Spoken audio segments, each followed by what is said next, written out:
As the U.S. reacts to the long-awaited verdict in the trial of former Minneapolis police officer Derek Chauvin, a look back at the backlash over the killing of George Floyd nearly a year ago shows it went well beyond the city of Minneapolis, with protests taking place across the globe.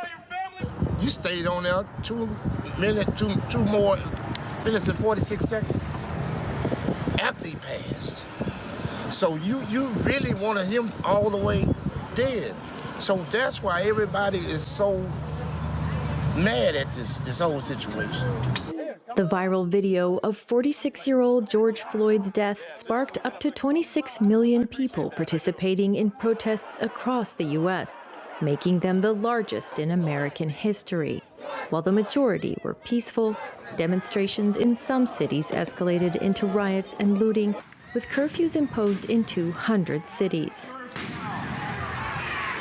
Despite COVID-19 lockdowns, the Black Lives Matter movement gathered momentum. Protests slamming police brutality and racial discrimination spread across the world to more than 2,000 cities and towns in 60 countries. In Belgium, demands rang out to remove statues of the former King Leopold II, who orchestrated the killings of millions of Congolese people between 1880 and 1920. To demonstrators in Brazil's Sao Paulo, Floyd's death inspired a rallying cry against racist, right-wing presidential policies. The takedowns of Confederate monuments across the U.S.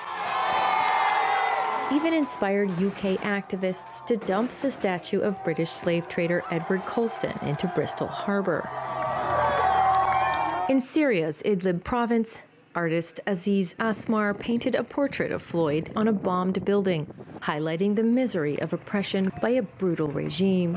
Solidarity protests in the Middle East, Europe, Asia, Oceania, and Africa rallied against George Floyd's death, but they also became something more, sparking a legacy of taking people's own governments to task. Sarah Balter, TRT World.